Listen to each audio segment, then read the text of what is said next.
பைத்தியம், அறவேக்காடு, லூசு, போதையில பேசுறாரு. இப்போ யங்ஸ்டர்ஸ் எல்லாமே வந்து நாம் தமிழருக்கு ஓட்டு போடுறாங்க அப்படியா அப்படின்னு சீமான் அவர்கள் சொல்றாரு. அவர் சொல்றாரா? அப்போ நிச்சயமா பொய்யா தான் இருக்கும். அவர் எது சொன்னாலும் கை தட்டுறதுக்கு எதிரில் ஒரு அடிமை கூட்டம் வச்சிருக்காரு. அடிமை கூட்டம்னு சொல்லிட்டீங்க? ஆமா, பைத்தியக்கார கூட்டம் வச்சிருக்காரு. கை தட்டுறது பைத்தியக்கார கூட்டம். ஆமா, அது சீக்கிரம் தமிழ்நாட்டு மக்கள் சீமனை கல்லால் அடிப்பார்கள். நான் சீமான நாய் சொல்லுங்க, நாய் குலைக்கிறவா நினைச்சிட்டு போறதுதான் சொல்லுங்க. நீங்க நினைச்சீங்கன்னா நாயின் கூட போ நினைச்சிக்க, அது எனக்கு வந்து பிரச்சனை இல்லை. செபஸ்டினை பார்த்து நாங்க எங்க முருக மாநாடு நடத்தணும். செபஸ்டின் சொல்றீங்க இல்லையா? அவரு சீமான் தான். செபஸ்டின் தானா? கன்ஃபார்மா? உங்களுக்கு தெரியாதா? அறிவுள்ள தலைவர் எல்லாரையும், அறிவுள்ளனா அதுக்காக அண்ணாமலைக்கு அறிவு இருக்கான்னு கேட்காதீங்க. ஏன் அவங்களாம் முதலமைச்சரானா, எம்ஜிஆர் பொண்டாட்டி முதலமைச்சரானாங்க? இவரெல்லாம் எப்படி தமிழ்நாட்டில் 3 ஆண்டு காலம் முதலமைச்சராக இருந்தார் என்பதை யோசிக்கவே வெக்கமாக. விளையாட்டுத்துறை அமைச்சர் விளையாட்டா இருந்தாதான் விளையாட்டு உருப்படும். இந்த பேட்டி முழுக்க நீங்க ஏன் அவர் பக்கமே கொண்டு போறீங்க? அவருக்கு அவ்வளவு முக்கியத்துவம் தர அளவுக்கு வந்து ஒர்த்து கிடையாது.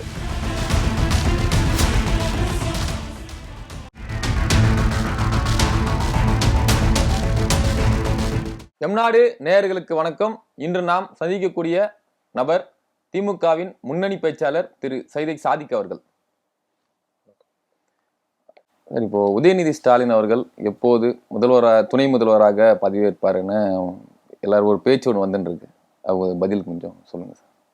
அவர் அதிகாரத்துக்கு வர வேண்டும், உச்சகட்ட அதிகாரத்துக்கு வர வேண்டும் என்று திராவிட முன்னேற்ற கழகத்தில் இருக்கிற நிர்வாகிகள், தொண்டர்கள் மாத்திரமல்ல தமிழ்நாட்டு மக்களும் எதிர்பார்த்து கொண்டிருக்கிறார்கள். மிக விரைவில் நடக்க வேண்டும் என்பதுதான் எல்லாருடைய ஆவலும் கூட. ஆனால் எப்பொழுது நடக்கும் என்பதை மாண்புமிகு முதலமைச்சர் அவர்கள் தான் அறிவிக்க வேண்டும். திமுகவில் வந்து இப்போ பல தலைவர்கள் இருக்காங்க, 2ஆம் கட்ட தலைவர்கள், ரொம்ப சீனியர்ஸ் நிறைய பேர் இருக்காங்க. உதயநிதி அவர்கள் மட்டும் உச்சபட்ச பதவிக்கு போன நீங்க ஆசைப்படுறதுனால அந்த தகுதி அவருக்கு மட்டும்தான் இருக்குங்களா? பாரதிய ஜனதாவில் லால்கிருஷ்ண அத்வானி இருந்தார், முரளி மனோகர் ஜோஷி இருந்தார், உமா பாரதி இருந்தார், சுஷ்மா ஸ்வராஜ் இருந்தார், அருண்ஜேட்லி இருந்தார். இவர்களெல்லாம் விட்டு எப்படி குஜராத்தில் முதலமைச்சர் அந்த மோடி பிரதமர் வேட்பாளர் வந்த போது யாரையாவது பார்த்து இந்த கேள்வி கேட்டீங்களா? உங்களுக்கே திராவிட முன்னேற்ற கழகத்தில் ஏதாவது நடந்தா மட்டும் உங்களுக்கே எவ்வளவு வெறுப்பு? தன் கட்சியில் யாரை எந்த இடத்துக்கு கொண்டு வரும் என்பது அந்த கட்சி தான் முடிவு செய்ய வேண்டுமே தவிர வெளியிலிருந்து பார்வையாளர் இருக்கிற நீங்கள் முடிவு செய்ய முடியாது.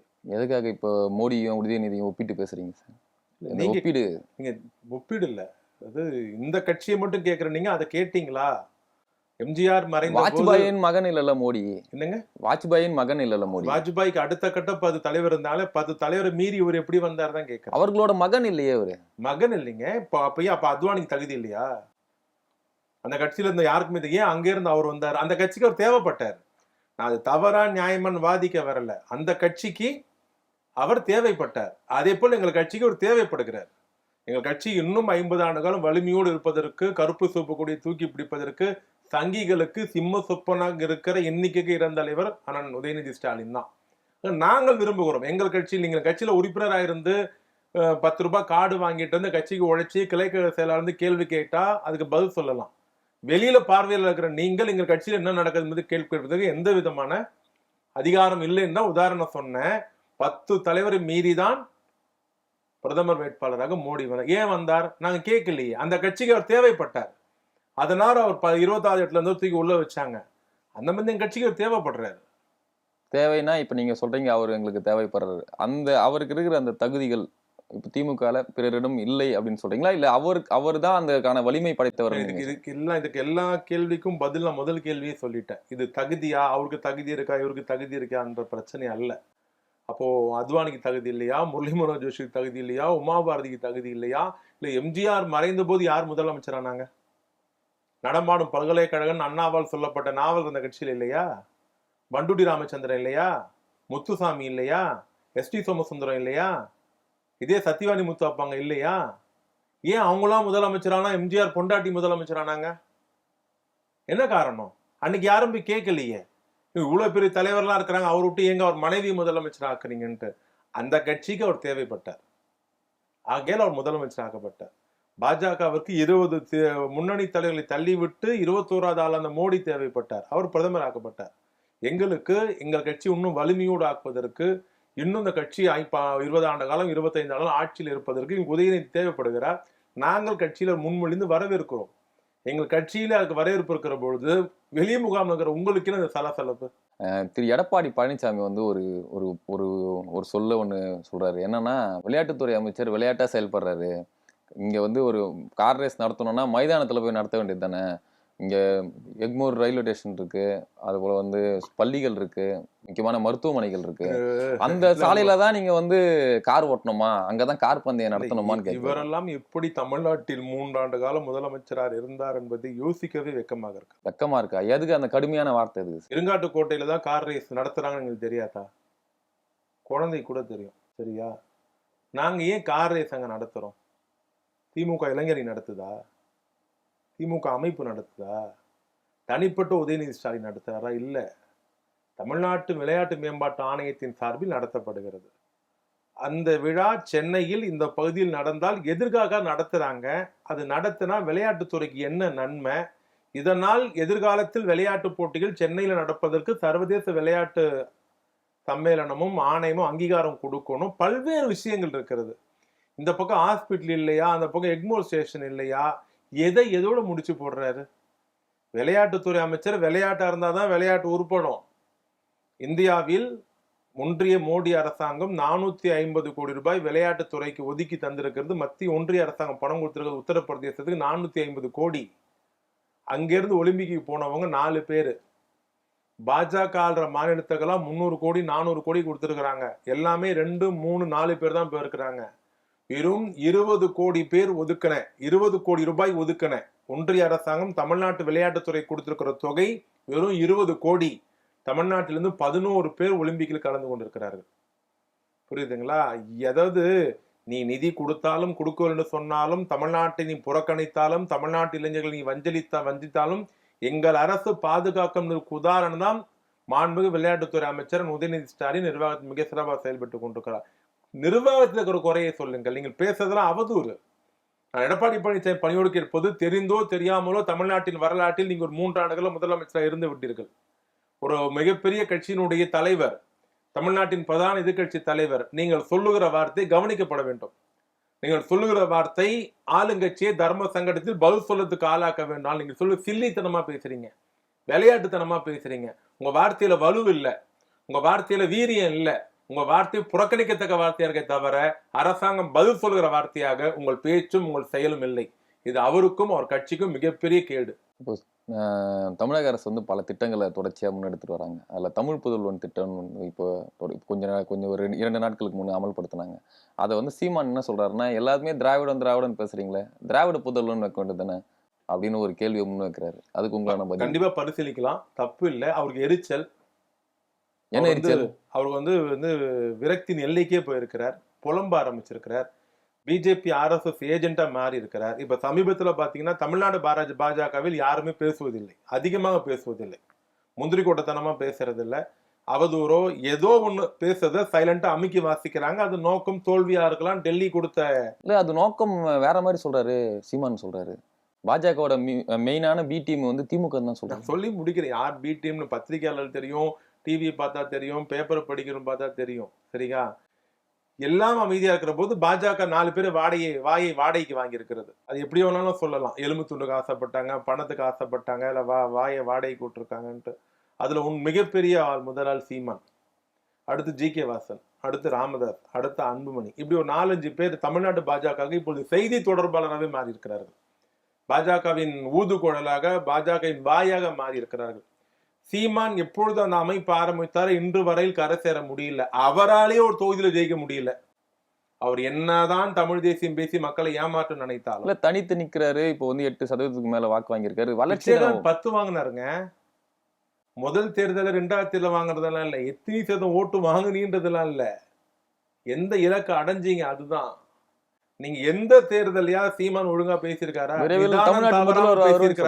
விரைவில் தமிழ்நாட்டோட முதல்வர் பதவியேற்பு சொல்றாரு. அத்தைக்கு மீச முளைச்சாதான் சித்தப்பா. அத்தைக்கு எப்போ மீச முளைக்கிறது, அத்தை எப்போ சித்தப்பா ஆகுறது? கற்பனை கோட்டையில வாழ வேண்டியதுதான். அதான் அவர் தான் சொல்றாரு, வெள்ளையா இருந்தா ஃபிகரு, கருப்பா இருந்தா பிசிறுன்ட்டு. அது மாதிரி ஏதாவது தத்துவம் பேசி சுத்த வேண்டியதுதான். அவர் என்ன சொல்றாருன்னா, இப்போ வந்து பாஜகவோட ராஜ்நாத் சிங் அவங்க வரப்போறாரு, அந்த கலைஞர் 100 ரூபாய் நாணயத்தை வெளியிட போறாரு. அப்ப இவங்க தலையை குனிறாங்களா இல்ல நிமிர்ந்து நிக்கிறாங்களா நாங்க பார்க்க தானே போறோம். பைத்தியம், அறவேக்காடு, லூசு, போதையில பேசுறாரு, விளங்காதவர். கலைஞருடைய அரசியல் பணியும் நிர்வாக பணியும் கலைஞரை போட்டுகிற விதத்தில் இந்திய அரசாங்கம் 100 ரூபாய் நாணயத்தை வெளியிடுகிறது. எம்ஜிஆர் மறைந்தார், ஜெயலலிதா மறைந்தார், ஜெயலலிதா படத்திறப்பு கூட யாரும் வரமாட்டேன்ட்டாங்க. அதெல்லாம் வேற விஷயம், அந்த விமர்சனத்துக்குள்ள நான் போக விரும்பல. அந்த ராஜ்நாத் சிங்கை மட்டும்தான் கூப்பிட்டுருக்குமா? நாணயம் வெளியிடுவது மத்திய அரசாங்கம். அந்த அரசாங்கத்தின் ஒன்றிய அரசாங்கத்தின் சார்பில் ஒருத்தர் கலந்து கொள்ள வேண்டும். பாதுகாப்புத்துறை அமைச்சர் வருகிறார், டாப்ல இருக்கிறவங்க வரணும், டிஃபென்ஸ் மினிஸ்டர் வராரு. எதிர்கட்சி தலைவர் எடப்பாடி பழனிசாமியும் கூப்பிட்டுருக்கோம், பாஜக தலைவர் அண்ணாமலையும் கூப்பிட்டுருக்கோம். இப்படி அறிவுள்ள தலைவர் எல்லாரையும், அறிவுள்ளனா அதுக்காக அண்ணாமலைக்கு அறிவு இருக்கான்னு கேட்காதீங்க, ஒரு தேசிய கட்சியின் மாநில தலைவராக இருக்கிறதால எல்லாரையுமே கூப்பிட்டுருக்கோம். இவருக்கு எரிச்சல், இவர் கலைஞரை எந்த அளவுக்கு இவர் என்னன்னா இவர் வந்து பேசுறதுக்கு எவ்வளவு விஷயம் இருக்கு, அதெல்லாம் பேசல. விமர்சிக்க எவ்வளவு விஷயம் இருக்கு, அதெல்லாம் விமர்சிக்கல. மத்திய அரசாங்கத்தை கேள்வி கேட்க ஆயிரம் கேள்விகள் இருக்கு, கேள்வி கேட்கறது இல்ல. மீடியாவுடைய வெளிச்சம் மீது பட வேண்டும். விளம்பரத்துல, செய்தித்தாள்ல, ஊடகத்துல நாம் தினமும் தெரிய வேண்டும். இது மூலியமா முதலமைச்சருடைய கோபத்தை சம்பாதித்து தன்னை கைது செய்தால் ஒரு அடக்குமுறைன்னு சொல்லி ஒரு விளம்பரம் தேடலான்னு நினைக்கிறார். சூரியனை பார்த்து நாய் கொலைக்குதுன்னு நாங்க போயிட்டு இருக்கோம், அவ்வளவுதான், வேற எதுவுமே கிடையாது. அப்போ நீங்க கலைஞரை எவ்வளவு வேணா திட்டுவா, நீங்க சும்மா இருப்பீங்களான்னு கேட்டா, ஒரு கட்டத்துக்கு மேல நாய் கொலைக்க ஆரம்பிச்ச ரோட்ல போறோம் என்ன பண்ணுவோம்? கல்ல தூக்கி அடிப்பான். அது சீக்கிரம் தமிழ்நாட்டு மக்கள் சீமனை கல்லால் அடிப்பார்கள். திரு கலைஞர் அவர்களை வந்து ஒரு கடுமையான வார்த்தையை சொல்லி அவர் பாடல் பாடினாருங்க. நீங்க கருத்தியல் ரீதியா விமர்சிக்கலாம், ஆனா இப்படி ஒரு வார்த்தைகளை நீங்க உபயோகப்படுத்த கூடாதுன்னு சீமான் பேசின பேச்செல்லாம் எடுத்து பார்த்துட்டு சொல்லுங்க. நீங்க அதான் உங்க திமுக சேர்ந்தவங்களோ இல்ல பொதுவான மக்கள் வந்து அந்த கருத்தை சொன்னாங்க. நீங்க கருத்தியல் ரீதியா ஒரு தலைவரை நீங்க அப்படி பேசலாம், ஆனா அவரோட அந்த ஒரு வார்த்தையை நீங்க பயன்படுத்திக்க கூடாது. இப்ப நீங்க வந்து நாயின்னு சொல்லி பேசுறீங்க சீமான் அவர்களை. நான் சீமான நாய் சொல்லிங்க, நாய் குலைக்கிற மாதிரி நினைச்சிட்டு போறேன்னு தான் சொல்ல. நீங்க நினைச்சீங்கன்னா நாயின் கூட போ நினைச்சிக்க, அது எனக்கு இன்னும் பிரச்சனை இல்லை. சார், என் தலைவனை எவன் விமர்சனம் செய்தாலும் அவனை நிர்வாணமாக்குவதுதான் என்னுடைய வேலை. நிர்வாணமாக்க வார்த்தைகளால். சரிங்க சார். இப்போ தமிழகத்துல வந்து சிபிஐ, அமலாக்கத்துறை, காவல்துறை இந்த அமைப்புகள்லாம் சுதந்திரமா தான் செயல்படுறாங்க. இதையெல்லாம் மோடி அரசாங்கம் கையில இருக்கு. நான் இங்க தமிழகத்துள்ள அவங்க செயல்படும் போது சுதந்திரமா செயல்படுற அவங்களுக்கு ஒத்துழைப்பு கரெக்டா கொடுக்கப்படுகிறது. மோடி அரசாங்கத்தின் கையில் இருக்கிற அமைப்பு தமிழ்நாட்டில் சுதந்திரமா செயல்பட முடியல அப்படின்னா ஒன்றியத்தின் தலைமை அமைச்சர் கையால் ஆகாதவர்னு அர்த்தம். ஒன்றிய அரசு பலவீனமாக இருக்குதுன்னு அர்த்தம். ஒன்றிய அரசு வீரியம் இல்லாமல் இருக்குது அப்படின்னு அர்த்தம். இது நீங்க உண்மைன்னு ஒத்துக்கிறீங்களா?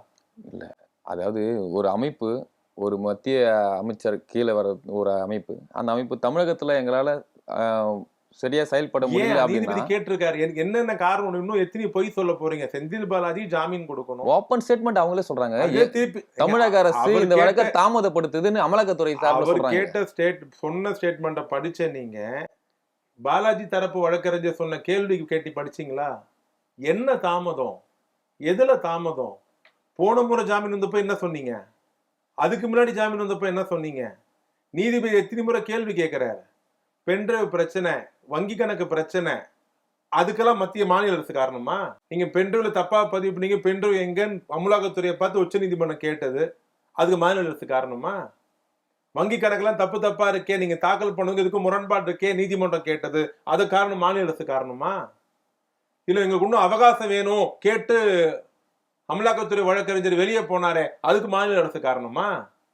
இல்ல ஒரு ஜாமீன் பல்வேறு பிரச்சனைகள் இருக்கு, பிரச்சனையை சொல்லாம பிரச்சனை இருக்குன்னு சொன்னாங்களே, அதுக்கு மாநில அரசு காரணமா? அது உங்களுடைய கையால் ஆகாதத்தனம், உங்களுடைய பலவீனம். என்ன சொல்றதுனே தெரியாம கடைசியில மாநில அரசு மேல பழி போட்டிருக்கீங்க. திமுக அது கூட்டணி கட்சிகள்லாம் வலுவாதான் இருக்குங்களா? திமுக கூட்டணி ஸ்ட்ராங்கா இருக்குங்களா? 26ல பாருங்க. இல்ல 26ல அப்படி வருது, வேற ஒரு பேச்சு வருது. 24 பார்லிமெண்ட் எலெக்ஷன் பாத்தீங்க, 24 விக்கிரவாண்டி எலெக்ஷன் பாத்தீங்க, அடுத்த ஆண்டு 25 துவக்கத்தில் நடக்கிற உள்ளாட்சி தேர்தலையும் பார்க்க போறீங்க, 26 சட்டமன்ற தேர்தலையும் பார்க்க போறீங்க. இதே கூட்டணியில் தான் அமைச்சு போட்டிடுவோம். இன்னும் வரும், எக்ஸ்ட்ரா வரும், வந்தாலும் குறையாது. இதுல இருந்து யாரும் போக மாட்டாங்க. கான்பிடண்டா இருக்கீங்க எல்லாருமே. ஆனா பேச்சு அப்படி வரலையே, வேற மாதிரி வருது. யூகத்தெல்லாம் பதில் சொல்ல முடியாதுல்ல. ஒருவேளை யூகம் ஒருவேளை உண்மையா இருக்கிற பட்சத்துல என்ன, ஒருவேளை காங்கிரஸ் விசிகா திமுக அணியிலிருந்து விலகி சென்றால் திமுக எந்த அளவுக்கு ஒரு பேர் எடுப்பு? ஒண்ணு கற்பனைக்கு பதில் சொல்ல முடியாதுல்ல. அதாவது தேர்தல் கூட்டணியாக இருந்தால், வாக்கு வங்கி கூட்டணியாக இருந்தால், அதிகாரத்தை மட்டும் கைப்பற்றுகிற கூட்டணியாக இருந்தால், நீங்கள் சொல்வது சாத்தியம். வேற அதிகாரம் வேணும் இல்ல மாறி பண்ணலாம். ஆனா இது ஒரு கொள்கை கூட்டணி, சித்தாந்த கூட்டணி, பாசிசத்தை எதிர்க்கக்கூடிய கூட்டணி, மதவாதத்தை வீழ்த்த வேண்டும் நோக்கத்தில் கூடியிருக்கிற கூட்டணி. இந்த கூட்டணியில் எல்லோரும் விட்டு கொடுக்கிறார்கள். திராவிட முன்னேற்ற கழகம் விட்டு கொடுத்த மாதிரி தெரியலையே.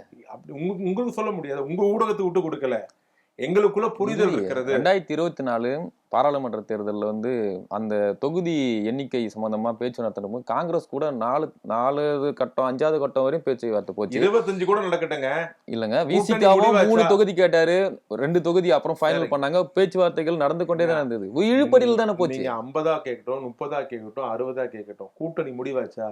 முடிவாச்சுங்க. ஒன்னா வேலை செஞ்சோமா, ஒன்னா விழுத்தணுமா, தமிழ்நாட்டுல ஒன்னா போனியாச்சு, ஆப்போசிட்ல உறுதியா நின்னோமா, அதுதான். நீங்க கடைசி எண்ட பாருங்க, நடுவுல என்ன நடக்குதுன்னு பாக்காதீங்க. இது எல்லாமே நடக்கிறது தான். அண்ணன் தம்பிக்குள்ளேயே சொத்துல பிரச்சனை வர்றது இல்லையா? பேச்சுதான், கேட்கறது தான். 4 கொடுங்க 3 கொடுங்க கேட்கிற உரிமை அவங்களுக்கு இருக்கு. இருக்கிற சூழ்நிலையை சொல்லி சமாளிக்கிற உரிமை திமுகவுக்கு இருக்கு. அப்ப மீண்டும் ஒரு இழுபடி வரதுக்கான வாய்ப்பு இருக்கு. இழுபடிலாம் வரவே வராது. சரிங்க சார், இப்ப யூகம்னு சொன்னீங்க. ஒருவேளை அந்த யூகம் உண்மையா ஒரு வேலைக்கே முதல்ல சொல்லிட்டேனே, இது ஒரு அரசியல் கூட்டணி, ஓட்டு வங்கி கூட்டணியாக இருந்தால்தான் நீங்க சொல்ற கற்பனை பதில் சொல்ல முடியும். இது சித்தாந்த ரீதியான கூட்டணி, கொள்கை கூட்டணி, பாசிசத்தை வீழ்த்தக்கூடிய கூட்டணி, மதவாதத்தை தமிழ்நாட்டில் அனுமதிக்க கூடாது என்ற ஒத்த சிந்தனையில் இருக்கிற கூட்டணி. அது தலைவராக இருந்தாலும், திருமாவளவனாக இருந்தாலும், வைகோவாக இருந்தாலும், இடதுசாரி வலதுசாரியாக இருந்தாலும், இது ஒத்த கருத்துள்ள கூட்டணி. பாசிசத்தை மதவாதத்தை தமிழ்நாட்டில் அனுமதிக்க கூடாது. விஜய் வேற வராருங்க எலெக்ஷனுக்கு. யார் வேணாலும் வரலாம். ஜனநாயக நாட்டுல எல்லாருக்கும் உரிமை இருக்கு. இல்லங்க, நீங்க எப்படி பாக்குறீங்க? அவர் வர்றது ஒரு பயத்தை ஏற்படுத்துற மாதிரி. ராஜேந்தர் வந்தார், பாக்யராஜ் வந்தார், சிவாஜி வந்தார், SSR வந்தார், சரத்குமார் வந்தார், கமலஹாசன் வந்தார். அவங்க நல்லதான் ஏற்படும்ன்றீங்க விஜய்க்கு. நீங்களே சொல்லிட்டீங்களே. நீங்க சொல்றீங்க அவங்க எல்லாம் வந்தாங்க, அவங்க எப்படி இருக்காங்க. இவ்வளவு பேரையும் திமுக நடிகர்களை சந்தித்து இருக்கிறது. யாரையுமே தடுத்து ஜனநாயகம். அவர் இன்னும் நீங்க நடிகரா தான் பாக்குறீங்க, ஒரு கட்சி தலைவரா பாக்கல. அவரே நான் நடிக்கிறது நிறுத்தல. அதான் சொல்லிட்டாரு, நான் கட்சி ஆரம்பிச்சுட்டாரு. நிறுத்தின பேர் சொல்லலாம், நடிகர் தானே. நான் வெக்க பண்ணணுமா? இல்ல, சிறப்புக்குரிய நடிகர் தானே. அப்புறம் என்ன, ஆல்ரெடி எல்லாரையுமே பார்த்துருக்கோம். சிவாஜி பார்த்தோம், எம்ஜிஆர் பார்த்தோம், SSR பார்த்தோம், இவரை டி ராஜேந்தர் பார்த்தோம், பாக்யராஜை பார்த்தோம், சரத்குமாரை பார்த்தோம். எவ்வளோ நடிகர் வந்தார்கள். விஜயகாந்தை பார்த்தோம். எல்லாரும் வந்தார்கள். அவ்வளவுதான். கடை விரித்தேன் கொள்வார் இல்லைன்ட்டு போயிட்டாங்க. ஒரு அரசியல் இயக்கம் நடத்துன்பது ஒரு சாதாரண விஷயமே இல்லை. எல்லாரும் உடனே ஒரு பாயிண்ட சொல்லிடுறாங்க. எம்ஜிஆர் 72 ஆரம்பிக்கலையா? எம்ஜிஆர் ஆரம்பிக்கல, ஆரம்பிக்க வைக்கப்பட்டார். காலத்தின் கட்டாயத்தால் கலைஞருக்கு ஒரு நெருக்கடியை தர வேண்டும். கலைஞர் என்ற தனி மனிதன். இப்பதான் காங்கிரஸ் எங்க கூட இருக்கீங்க, காங்கிரஸ் மேல குற்றச்சாட்டு வைக்கிறீங்க. இது நான் பழைய 72 கதையை. 72 காங்கிரஸா? ஓகே, சொல்லுங்க. 72 எங்களுக்கு வந்து முதல்ல தெளிவா சொல்லியிருக்கோம். உறவுக்கு கை கொடுப்போம், உரிமைக்கு குரல் கொடுப்போம். அன்னைக்கு இருந்து எம்ஜிஆர் நிர்பந்தப்படுத்தப்பட்டார். காங்கிரஸால் நிர்பந்தப்படுத்தப்பட்டார். சொல்லுங்க. அன்றிருந்த மத்திய அரசால். நீங்க 72 யார் ஆட்சி இருக்கு, நீங்க எத்தனை போட்டுக்கங்க. சொல்லுங்க சார். காங்கிரஸால் நிர்பந்திக்கப்பட்டார். ஏங்க, இதே ஜெயலலிதா வாஜ்பாய் அரசாங்கத்துக்கு ஆதரவு தரதுக்கு 9 மணி நேரம் ஜத்வந்த் சிங்கை வெளியே நிக்க வச்சாங்க. 13 மாசத்துல யார் ஆட்சியை கவுத்தது? ஜெயலலிதா. யார் ஆட்சியை கவுத்தாங்க? பாஜக ஆட்சி. அதே பாஜக கூட்டணி வச்சுக்கலையா? ஆட்சியை கவுத்தவங்களே கூட்டணி வச்சுக்கலையா? நிர்பந்திக்கப்பட்டாருன்னு சொன்னீங்க, காங்கிரஸால் நிர்பந்திக்கப்பட்டாருன்னு சொல்லுங்க. வரலாறு நான் இப்ப மறைச்சான்னு வரலாறு மறைஞ்சிருமா? அன்றிருந்த ஆட்சியாளர்களால், தமிழ்நாட்டில் இருந்த ஒரு சில காங்கிரஸ்காரர்களால் கலைஞரை சிறுமைப்படுத்த வேண்டும், கலைஞர் அதிகாரத்தை குறைக்கணும், அந்த தலைவர் சர்வாதிகாரம் வளரக்கூடாதுன்ட்டு பல்வேறு நெருக்கடியில் எம்ஜிஆர் வெளியேற்றப்பட்டார். அன்னைக்கு இருந்த எம்ஜிஆருக்கு இருந்த சூழ்நிலை, அன்னைக்கு இருந்த தமிழ்நாட்டுடைய சூழ்நிலை, அன்னைக்கு இருந்த இந்தியாவுடைய பத்திரிகை துறை மற்றும் ஊடகத்தில் இருந்த ஒரு சில தொலைக்காட்சிகள், யார் வீட்லயும் டிவி கிடையாது, இருக்கிற ஒரு ரேடியோ வச்சு, பல்வேறு காரணங்கள் எம்ஜிஆர் வளர்ந்ததுக்கு அன்னைக்கு இருந்திருக்குது. அன்னைக்கு மட்டும் திருமதி இந்திரா காந்தி அவர்கள் கொண்டு வந்த நெருக்கடி நிலையை கலைஞர் ஆதரித்திருந்தால் தமிழ்நாட்டு அரசியல் எம்ஜிஆரே இல்லை. கலைஞர் ஆதரித்திருந்தால் அந்த அம்மையார் சொன்னது, இன்னும் 1.5 ஆண்டு காலம் தேர்தலே இல்லாமல் நீங்கள் முதலமைச்சராக இருந்து கொள்ளுங்கள், நான் பதவி நீட்டித்து தருகிறேன். அந்த 76ல் ஆட்சி டிஸ்மிஸ் ஆகுது.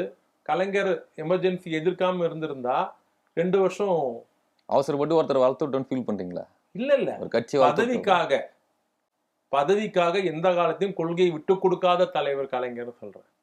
அன்னைக்கு எம்ஜிஆருக்கு பத்தி நினைச்சிருந்தா, ஆட்சியை பத்தி நினைச்சிருந்தா, அல்லது அதிகாரத்தை பத்தி நினைச்சிருந்தால் கலைஞர் அன்னைக்கு எமர்ஜென்சியை ஆதரிச்சிருப்பனால. அவர் ஆட்சியை பத்தி நினைக்கல, அதிகாரத்தை பத்தி நினைக்கல, யாரை பத்தி நினைக்கல, கொள்கையை மட்டும் தான் நினைச்சார். அண்ணாவின் தம்பியா அன்னைக்கு இந்தியாவில் எமர்ஜென்சி எதிர்த்த முதல் ஆண்மகன் கலைஞர் தான். அது இன்னைக்கு வரலாறு பேசுது. யார் வளர்ந்தா யார் வந்தான்றதுலாம் யாரும் ஒண்ணு வந்துட்டு போயில. எடப்பாடியே முதலமைச்சர் இல்லையே தமிழ்நாட்டுக்கு, அப்ப எம்ஜிஆர் ஆனதை பத்தி ஏன் யோசிக்கணும்? அந்த மாதிரிதான் இப்போ யங்ஸ்டர்ஸ் எல்லாமே வந்து நாம் தமிழருக்கு ஓட்டு போடுறாங்க இந்த அப்படியா அப்படின்னு சீமான் அவர்கள் சொல்றாரு. அவர் சொல்றாரா? ஆமா, நிச்சயமா பொய்யா தான் இருக்கும். இல்ல 30 லட்சம் ஓட்டுக்கு மேல வாங்கியிருக்காருங்க. அவர் என்ன சொல்றாருன்னா ஃபுல்லா நான் அந்த ஃபுல்லா சொல்லிடுறேன். மொத்த தமிழ்நாட்டுல நோட்டா எவ்வளவு ஓட்டு வாங்கியிருக்கு? அதிகமான இதுதான். நோட்டாவை எந்த அளவுக்கு விரும்புகிறார்களோ அந்த அளவுக்கு சீமான விரும்புறான்னு சொல்லிட்டு போயிட வேண்டியதுதான். அவர் என்ன சொல்றாருன்னா, அவர் என்ன வேணாலும் சொல்லிட்டு போட்டாங்க. சொன்னாலும் கை தட்டதுக்கு எதிரில ஒரு அடிமை கூட்டம் வச்சிருக்காரு. அடிமை கூட்டம் சொல்லிட்டீங்க? ஆமா, பைத்தியக்கார கூட்டம் வச்சிருக்காரு. கை தட்டுறது பைத்தியக்கார கூட்டம். ஆமா, நான் ஏன் வேலை எடுத்து காட்டுவான்னு ஒரு மேலையில பேசுறேன். இந்த வீடியோ பார்த்தேன். அதுக்கு என்னங்க அர்த்தம்? வீட்டுல வேலு வச்சிருப்பாரு, எடுத்து காட்டுவாரு. அப்படியா? அவர் ஏன் வேலுன்னாரு? அவர் சொந்தமா வாங்கியிருப்பாரு, காசு கொடுத்து வாங்கியிருப்பாரு, ஏன் வேலுன்னு சொல்லிருப்பாரு. அவருக்கு என்ன அர்த்தம்? அது அவரை கேளு. கீழே கை தட்டினால அவனை கூப்பிட்டு கேளுங்க. குச்சி குச்சி சிரிச்சாரு. அவனும் சரி. பெரிய காமெடி என்னன்னா, பேசிட்டு அவரே சிரிக்கிறாரு. அதுக்கு எதிர்ல சிரிக்கிறாங்க. அதாவது ஒரு தலைவர் ஆபாசமா வழக்கு போடுங்க, அவசியம் இல்லை அது எங்களுக்கு. அவர் அதான் எதிர்பார்க்கிறாரு. ஒரு தலைவர் எப்படி இருக்கக்கூடாது, எப்படி பேசக்கூடாது உதாரணம் சீமான். இல்லங்க, இப்ப அவர் என்ன சொல்றாருன்னா, யங்ஸ்டர்ஸ் ஓட்டு போடுறாங்க, அதை தடுப்பதற்காகத்தான். பேட்டி முழுக்க நீங்க ஏன் அவர் பக்கமே கொண்டு போறீங்க? அவருக்கு அவ்வளவு முக்கியத்துவம் தர அளவுக்கு வந்து ஒர்த்து கிடையாது. ஒரு 2 கேள்வியும் அதிகபட்சம். அவரு திமுகவை சாடி பேசியிருக்கிறாரு. அதனால திமுக முக்கிய புள்ளின்றதுனால உங்ககிட்ட கேக்குறாங்க. அவசியமே இல்ல. அவர் யார்? அவரு கவுன்சில் எலெக்ஷன் ஜெயிக்காதவர். அவர் பதில் சொல்லணுமா? அங்கீகாரம் பெற்ற கட்சியோட தலைவர். எந்த அங்கீகாரம் பெற்றாரு? மாநில அங்கீகாரம் பெற்ற கட்சியோட அங்கீகாரம் பெற்றாரு. இருக்கிற சின்னத்தை பறிச்சுட்டு வேற சின்னம் கொடுத்தாங்க. அங்கீகாரம் பெற்றாருன்றீங்க? தேர்தலுக்கு பிறகுதானே அங்கீகாரம் வாங்கியிருக்காரு. 8% மேல ஜெயிக்கலன்னு அவர் ஜெயிச்சாரா? மக்கள் ஏத்துக்கிட்டாங்களா? இருக்கிற சின்னத்தை புடுங்கினதுக்கு அப்புறமா 8% மேல வாக்கு வாங்கியிருக்காரு. முதல்ல சொல்லிட்டேனாங்க, ஓட்டா கூட ஓட்டு அதுக்கு மேல ஓட்டு வாங்கியிருக்குங்க. மக்கள் புறக்கணிக்கிறதுக்கு எவ்வளவு ஓட்டு தராங்களோ அந்த ஓட்டு தான் அவர் கொடுத்துருக்குறாங்க. விஜயகாந்த் கூட தான் முதல் தேர்தலில் 12% வாங்கினாரு. அதனால கமல் கூட தான் ஒரு தேர்தலில் 10% ஓட்டு வாங்கினாரு. அதனால எப்படி பாலைவனத்துல பெய்கிற மழை யாருக்கும் பயன்படாதோ, எப்படி கடல்ல பெய்கிற மழை யாருக்கும் பயன்படாதோ, அதே போல் சீமானுக்கு போடுகிற ஓட்டு யாருக்கும் எதுக்கும் பயன்படாத ஓட்டு. போடுகிற தயவு செஞ்சு வாக்காளை கேட்கு. அதே மாதிரி சீமான் பாத்தீங்கன்னா முதல் முறை ஓட்டு போட 2வது முறை போட மாட்டாங்க. இந்த சர்வே எங்க எடுத்தீங்க? நீங்களே கணக்கு போட்டுங்க. தொடர்ந்து 5 தேர்தல் 8% தான் வருது. 8% வரும் இல்லைங்க. 1% இருந்தது, 3.5% இருந்தது, 5% ஆச்சு, 6% மேல போச்சு. வக்கீலா மாதிரி நல்லா ஓட்டு கேக்குறீங்க. பாவம் சீமான் நீங்களும் தும்பி புலகுது அவருக்கு. ஐயோ நானா? ஆமா. இந்த தேர்தல் 2024 தேர்தல், உள்ளாட்சி தேர்தல், 2021 தேர்தல், இந்த 3 தேர்தல் அவர் வாங்கின ஓட்டு எவ்வளவு? பர்சன்டேஜ் அதிகமாகிட்டு தாங்க போகுது. இந்த 3 தேர்தல் வாங்கின ஓட்டு தான் கேட்டேன். சொல்லுங்க எவ்வளவு? 3% இல்ல. கடந்த 4 தேர்தலையும் அந்த 7ல இருந்து 8க்குள்ள தான் இருக்காரு அவரு. நான் கேட்கறது அப்ப உங்க ஓட்டு வங்கி அதிகரிக்கல. பர்சன்டேஜ் வைஸ் பாத்தீங்கன்னா கடந்த தேர்தல்ல 6% தவறான தகவல் இல்ல. 2021 தேர்தல் உறுதியா சொல்றேன். இப்ப எடுத்து கூகுள்ல போட்டு பாருங்க. தேர்தல் கமிஷன் போட்டு பாருங்க. நீங்க தான் பாத்துக்கணும். 2021 சொல்றீங்க பாருங்க. 2021 தேர்தல் வாங்கின ஓட்டு, 2024 தேர்தல் வாங்கின ஓட்டு பாத்துக்கங்க. 2016 1.76, 2019 இருங்க நான் என்ன சொன்னா அதை கேளுங்க. உங்களுக்கு என்ன தேவை அதை கேட்காதீங்க. 2021 திருவொற்றியூர்ல சீமான் வாங்கின ஓட்டு எவ்வளவுன்னு பாருங்க. திருவொற்றியூர் நீங்க சொல்லுங்க. நாம் தமிழர் கட்சியே தான் நம்ம அவர் யார் அப்போ? திருவொற்றியூர் தொகுதி மட்டும் நீங்க சொல்லல. நாம் தமிழர் கட்சி ஒட்டுமொத்தமா 2021 தேர்தல். என்ன தேர்தல் அது? சட்டமன்ற எலெக்ஷன். அதான் பார்க்க சொல்றேன் பாருங்க. 6.58 எப்போ? 2021. சரி. 2024 8%க்கு மேல் ஓட்டு வாங்கியிருக்காரு. எவ்வளவு? 16% எக்ஸ்ட்ரா ஆயிடுச்சா? ஏன் இந்த பொழப்பு? 1% இருந்தாலும் அதிகமா வாங்கியிருக்காரு. ஏன் இந்த பொழப்புன்றேன்? 4 வருஷம் இந்த மாதிரி கத்திய 1% தான்ல நீங்க. இமாலய வளர்ச்சி மாதிரி பேசுறீங்க. இப்ப நீங்க ஒரு பில்டப் பண்ணி விட்டீங்கல்ல, யூத் எல்லாம் சீமான் ஓட்டு போடுறாங்க அப்படின்னு அவர் தாங்க சொல்றாரு, நான் சொல்லுங்க. அவர் பில்டப் நீங்க நம்பினா நீங்களும் பில்டப் சொல்றதுதான். 4 வருஷத்துல 1% ஓட்டு பெருசா வாங்கிட்டு நீங்க கிளி மாதிரி கிளிக்காதீங்க. வேஸ்ட். கரை சேரவே முடியாது. இன்னும் கத்தினாலும் சரி, எடப்பாடி பழனிசாமி சித்தப்பான்னு சொன்னாலும் சரி, மோடிய மாமான்னு சொன்னாலும் சரி. அவரை பார்த்து தான் முத்தமிழ் முருகன் மாநாடு நடத்துறீங்களாமே? யாரை பார்த்து? சீமான் அவரை பார்த்து தான். செபஸ்டினை பார்த்து நாங்க எங்க முருகன் மாநாடு நடத்தணும்? நாங்க செபஸ்டின் சொல்றீங்க இல்லையா? அவரு சீமான் தான். செபஸ்டின் தானா? கன்ஃபார்மா? உங்களுக்கு தெரியாதா? எனக்கு தெரியாதுங்க. அப்ப அவரை பத்தி அதுவே தெரியாம எதுக்கு அவ்வளவு கேள்வி கேக்குறீங்க அவரை பத்தி? சரி, செபஸ்டினாவே பேசிக்கே இருக்கட்டும். தெரியாது, நீங்க எதுக்கு சரிங்க அவ்வளவு கேள்வி கேக்குறீங்க? செபாஸ்டின் வந்து முருகரை கும்பிடக்கூடாதா? தாராளமா கும்பிடலாம். அது அவருடைய தனிப்பட்ட உரிமை. ம். ஆனா அவரை பார்த்தா நாங்க நடத்தணும்ன்றது பைத்தியக்காரத்தானே இல்லையா? அவர் அதான் சொல்றாரு. அவர் முருகர் நான் எடுக்கும் போது கிண்டல் பண்ணி முரசொலியில கட்டுரை எழுதுனீங்களே, இப்ப நாங்க என்ன பார்த்து நீங்க நடத்துறீங்க? என்னன்னு கிண்டல் பண்ணோம்? வாக்கியத்தை சொல்லுங்க, அவர் தான் கண்ணெட் சொல்லுங்க. சொல்றாரு. அவரை மாதிரி பைத்தியக்கார மாதிரி போதையில ஏதோ பேசிட்டு போவாரு, அதுக்கெல்லாம் நீங்க உட்காந்து கேள்வி கேட்டுட்டு இருக்கீங்களா? சொல்லுங்க. போதையில கன்ஃபார்ம் குடிக்கிறாரா? தெரியாதா உங்களுக்கு? எனக்கு தெரியல. அப்புறம் எதுக்குங்க அவருக்கு இவ்வளவு மூச்சு பிடிச்சி ஒரு கேள்வி கேட்டுக்கிறீங்க? என்ன பிராண்ட் குடிக்கிறாரு? அது நீங்க வாங்கி கொடுத்த உங்களுக்கு தான் தெரியும், எனக்கு எப்படி தெரியும்? வீடியோ எல்லாம் பாக்குறது இல்லையா? என்ன வீடியோ சார்? அவர் வீடியோஸ்லாம் பார்த்தனே, அடிக்கடி பேசுறாரு, பேட்டி கொடுக்குறாரு. குடிக்கிறாரான்னு கேக்குறீங்க? அந்த மாதிரி வீடியோ பார்த்ததே இல்லையா? அப்படிலாம் பார்க்கல, நீங்க அப்டேட்டே இல்லைன்னு அர்த்தம். அவருக்கு இவ்வளவு முக்கியத்துவம் கொடுத்து இல்லைன்னு கேட்காதீங்க. அடுத்த கேள்விக்கு வாங்க. சரிங்க சார். இப்போ தமிழக கலர் நிலவரம், சட்ட ஒழுங்கு கரெக்டா இருக்குங்களா? கரெக்டா இருக்கு. கரெக்டா இருக்குங்களா? ரஞ்சித் அப்படி சொல்லிங்களா? என்ன சொன்னாரு? சட்ட ஒழுங்கு சரியில்லைன்ற மாதிரி தான் என்னைக்கு சொன்னாரு. சொன்னாரு? ஆம்ஸ்டாங் கொலை வழக்குல வந்து எங்களை பார்த்து தமிழக அரசும் காவல்துறையே பயந்துடுச்சு, மக்களோட போராட்டம். சட்ட ஒழுங்கு சரியில்லைன்னு என்னைக்கு சொன்னாரு? எங்களை பார்த்து பயந்து எல்லாரையும் அரெஸ்ட் பண்ணிட்டான்னு என்னைக்கு சொன்னாரு? கொலைக்கான பிறகு ஆம்ஸ்டாங் அவர்களுக்கு வந்து ஒரு நினைவு கூட்டம் நடத்துறாங்க. அதெல்லாம் சொல்றாரு. வள்ளுவர் கூட்டத்துல சொன்னார் சார். கொலை நடந்த அன்னைக்கு இந்த ஸ்டேட்மெண்ட் விட்டாரு.